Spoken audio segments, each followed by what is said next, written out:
Today I just woke up at around 3:56 in the morning, 3:56 in the morning, somewhere around that range.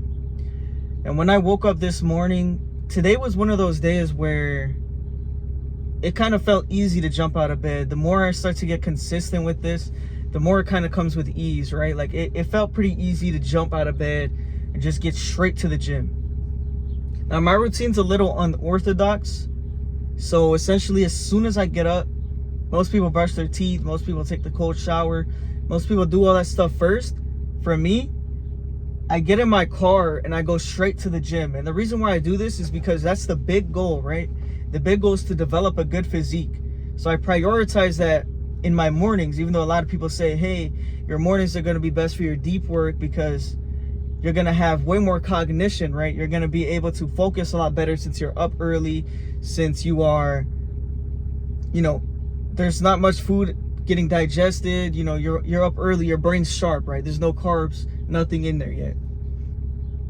But the reason why I do it this way is because my goals are different, right? My goal is not for maximum cognition. Of course, like throughout the day, your brain does get exhausted. Mine does too. However, right, I still go out there and I still get things done, even though I went to the gym early morning, which a lot of people would say is bad for your brain. But to me, we have different goals, okay?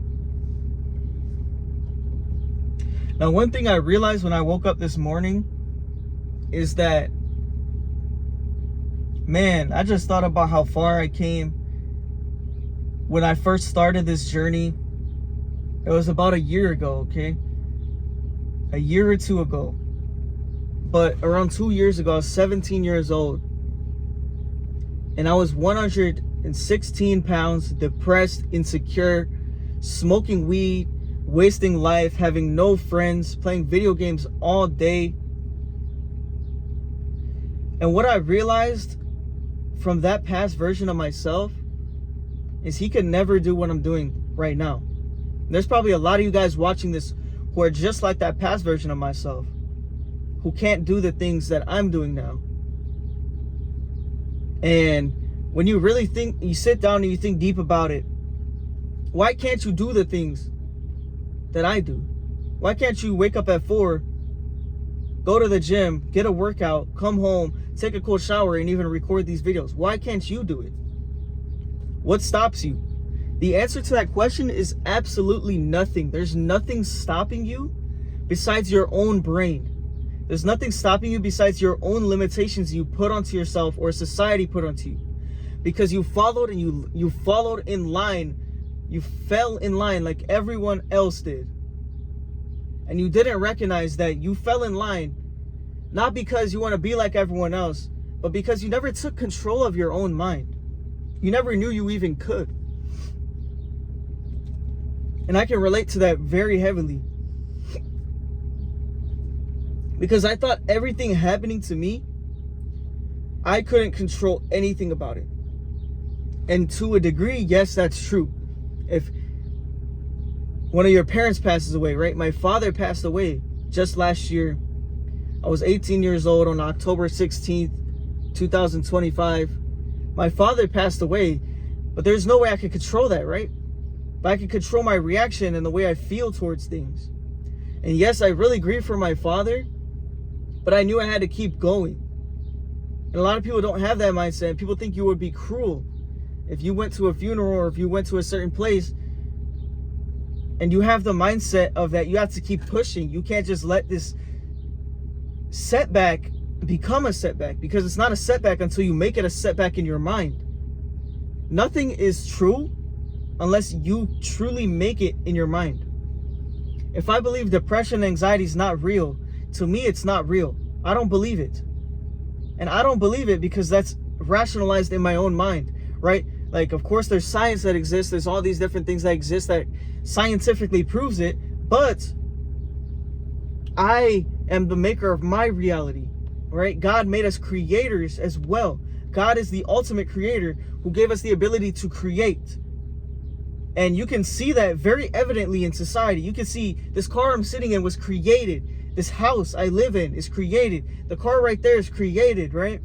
Mailbox is created. These buildings are created. The roads are created. So much stuff is created, and that's why we can't just be consumers. Because if we're just consumers, we're not even contributing to the factors of society that grows a society. So many of you guys consume videos after videos after videos after videos, but yet you don't see this, that we're supposed to create. We were destined to create. That's why we're given our own creative process. We're given our own mind by God, right? And Jesus gave you all of these quirks. Jesus gave you all of these things, yet you can't sit there and make use of it.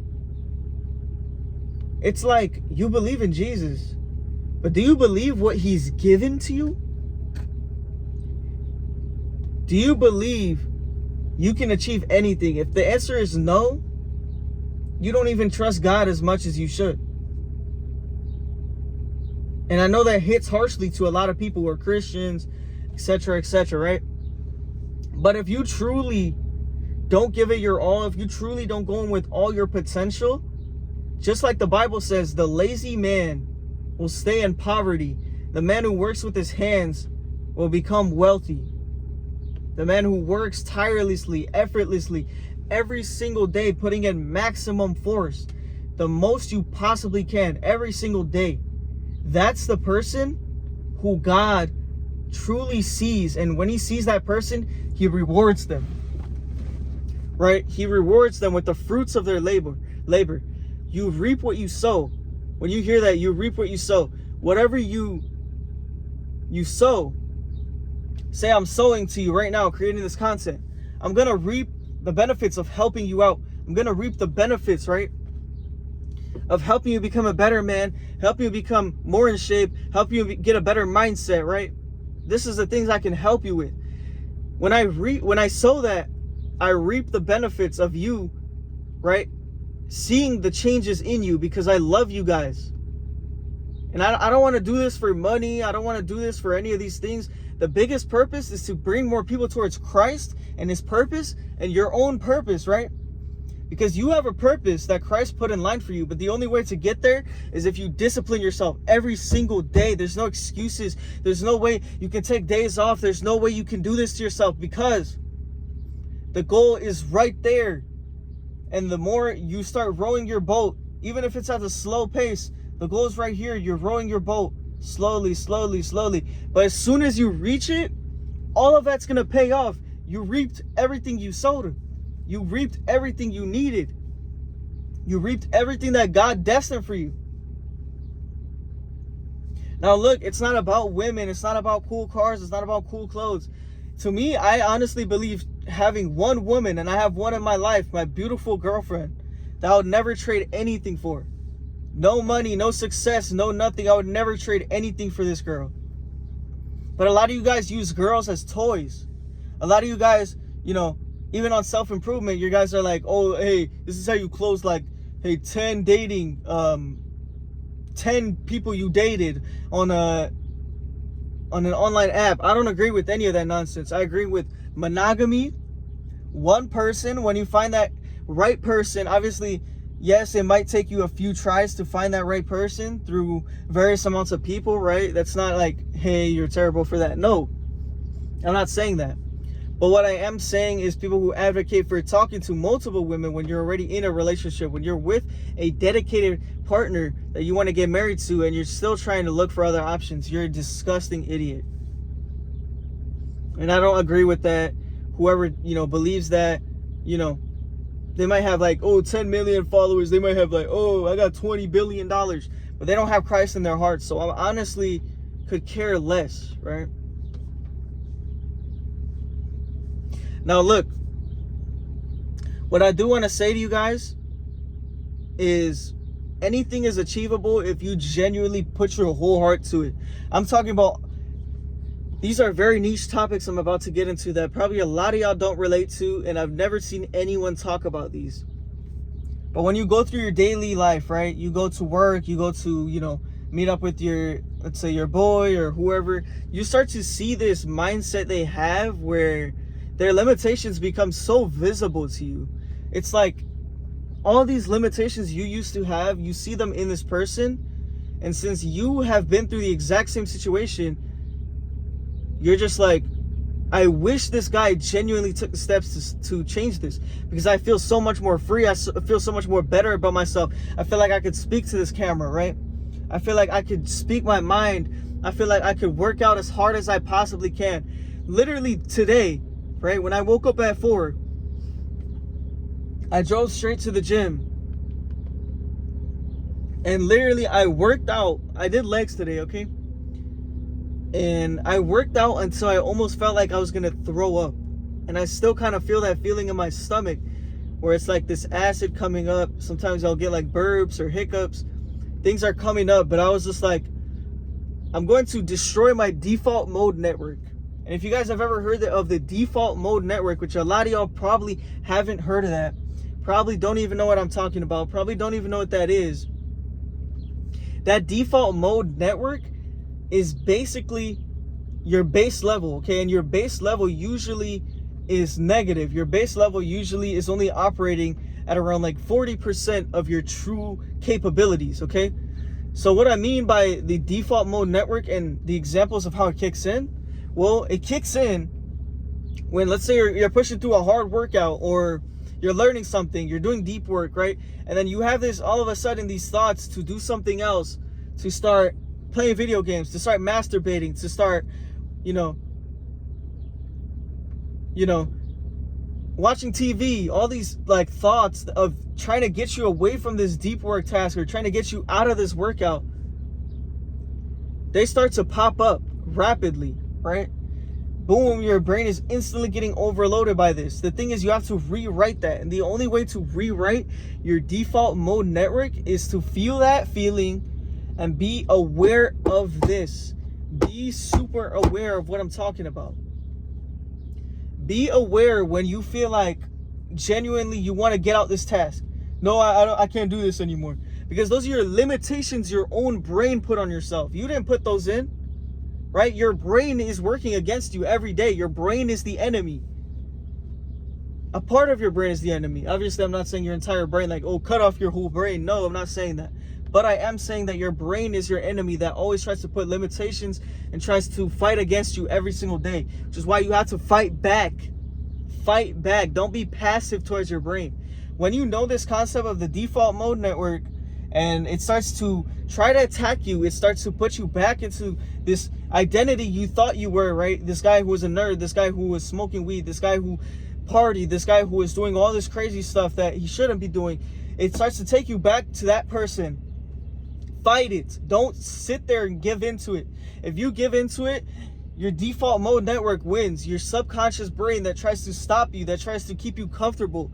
Because as a species, right, we had to battle, we had to endure so much, but now we don't so much, right? We get this freedom, we get this comfort, we get these things we never had as a species. When we first started out as a species, we had to fight. We had war, we had battles, we had hard things every single day that we had to do, or else we would be dead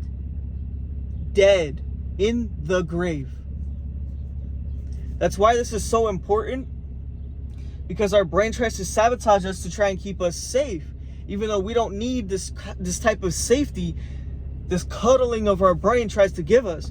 We don't need this type of safety anymore because we're already safe. We live in the comfort of our homes. We get the luxury to actually go to a gym and work out. If you don't know, this is a luxury that you have. You think you're so poor, oh, I'm not gonna make it in life and stuff like that. When God gave you the luxury to even go to the gym, a lot of people are not physically fit, and a lot of them can't even go to the gym. But don't make an excuse for yourself. Just because you can't go to the gym doesn't mean you can't work out. Doesn't mean you can't go outside right now and do some push-ups. Doesn't mean you can't do pull-ups. Doesn't mean you can't make something work. Make it work. No matter what, I don't care. Don't be this person who sits here and be like, oh, I'm gonna go to the gym. I'm gonna go to the gym. Yeah, one day I'm gonna go to the gym. No, not one day. Get on the floor and do some push-ups so you know how the gym is. So you know what workouts truly mean. Because if you're trying to get into the gym, you've never genuinely worked out on a routine before, and you're trying to get into the gym, but you've never done anything. You sat there and just thought about going to the gym and just thought about doing this, but you never took the steps to try it out before you go all in, you're an idiot. If you've never tried out working out at least one time in your life and you want to go to the gym, as soon as you get that thought, get on the floor and do some push-ups. Go outside and go for a run. If you want to go to the gym, experience the parts of the gym early on so that when you get in the gym, you know how it feels. And when it does feel hard, don't be one of these idiots that's like, no, it's not for me. It's not for me. You think exercise is not for you?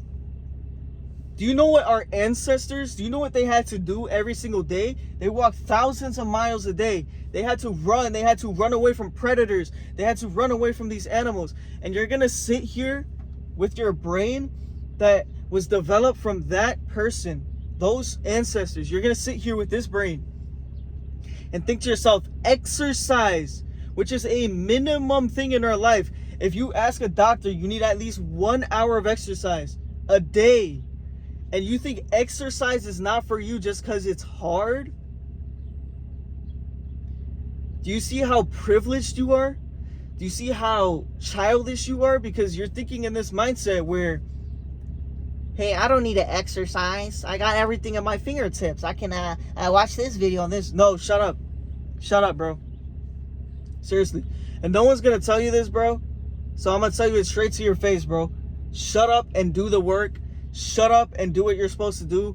Shut up and still work out even though you don't want to. I don't care what it takes. I don't care what happens. You have to do it no matter what.